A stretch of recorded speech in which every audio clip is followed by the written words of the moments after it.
Well, hello everybody again. It's Kevin, the Capitalist Educator, here once again to spread some more knowledge, hopefully make you think a little bit, and hopefully challenge you, because I welcome anybody to come back with your opinions or challenges to what I say are my opinions. So we'll start off today expanding a little bit about the minimum wage I harped on in the last segment. Basically, I want to break it down to why, on this side of the aisle, we don't think that the minimum wage, A, is as necessary as it seems to be portrayed, and B, what we think its purpose is in the first place. Firstly, the purpose of minimum wage is a starting point. That's why they call it the minimum. That's when you get into the job market. Well, okay, so the job market's not been very well the past couple years. There's maybe a couple extra minimum wage jobs out there that shouldn't be minimum wage because supply and demand. It's the same thing on the wage side. When you have an excess of supply of workforce and a lower demand, then the price drops. Well, the biggest way to go then to create that difference and differential is by creating an economy with rapid job growth. Then the person who starts out at that minimum wage, if they don't get promoted at their current job, there's plenty of job opportunities for them to go out and obtain a better job now that they have some experience. And that's the whole point of the minimum wage. Nobody is supposed to have to live on the minimum wage. That wasn't the purpose. If you have work experience at all, you shouldn't be applying for a minimum wage job.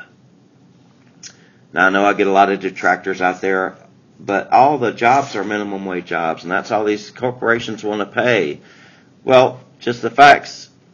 About 2% of jobs in America are minimum wage jobs.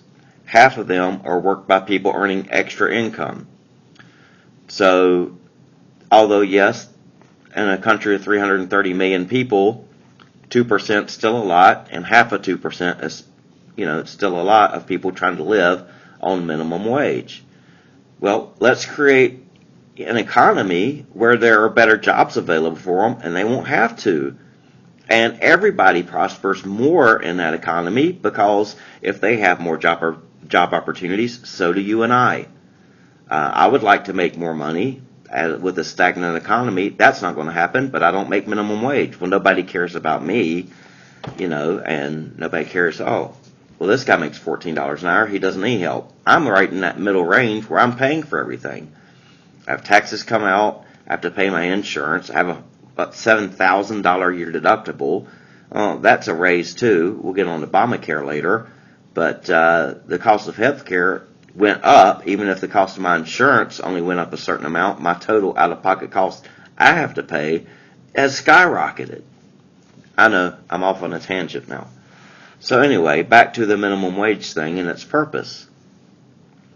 If people have the opportunity to grow as they did through, Reagan and Bush 41 and Clinton and Bush 43, all the way up till the housing collapse, it wasn't an issue whatsoever then.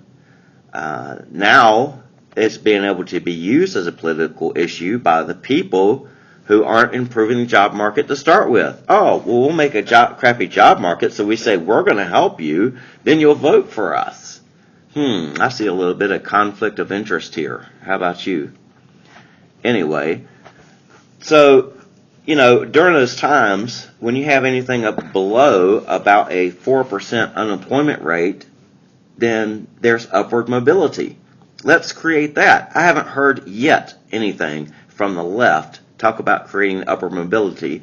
Just give more unemployment benefits, more public assistance, more food stamps, more of this, more of that, and there's no job creation whatsoever from that side. The answer in every single one of the job bills that Obama has proposed is more taxes. You explain to me how taxing somebody alone is going to create jobs. If you want to raise taxes, at least be honest enough to say so. And don't try and lie about it and say, oh, this is to create jobs, because, okay, the intelligent people at least know that that's not correct. So, back to my original point, let's create the market that creates upward mobility. Once we do that, the people who start out in those minimum wage jobs, and another point to that in a moment, can have that upward mobility, but they have to work for it. They have to be a good employee, have a good work record so that they can get promoted within their own organization, or be able to show that good history to go to another organization. And if they don't, then I'm not going to feel sorry for them. If you don't show up to work, if you get fired because of, absenteeism and tardiness, if, you don't have the worker skills, like if you've ever gone into the wrong McDonald's, the wrong Burger King, and the person behind there, what can I get you? Thank you. Whatever. The attitude I get from so many people nowadays, I'm like, why would anybody pay them more than that? That just doesn't make any sense.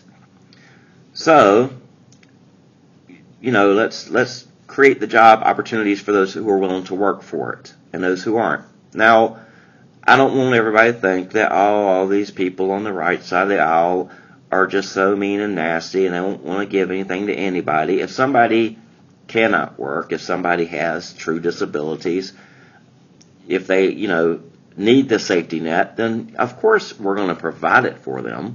Nobody's saying take the safety net away. Nobody's saying take all of the unemployment benefits away. Nobody's saying it shouldn't have a minimum wage. Let's just not get crazy about it. That's kind of the point we're trying to make at this point.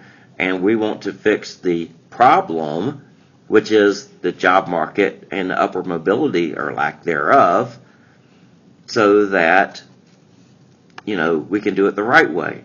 In basic problem-solving skills, which all these learned leftists want to say, that they've been to college and they can't even use basic problem-solving skills.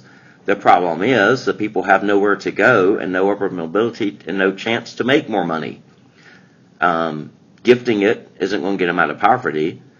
And I will put this out 1,000,000 times. You'll hear it from me over and over again. Nobody can ever will or can give you more than you can earn yourself. And that not only comes from a financial standpoint, but from a self-esteem standpoint as well. Give these people a chance. Now, do we need job training? Do we need the infrastructure for that? Yes. But let's at least get down to where we're not wasting $16 trillion, in debt, basically that we've built up, waste more money, and we can't afford to pay for that. Cut the crap out of it, and let's pay for what's needed and build the society and economic future that we need. That's my rant for tonight. I'll expound some more tomorrow. Please respond. I welcome a good argument. Unlike, certain sides of the aisle, I welcome the ability to discuss the issues. Thank you very much.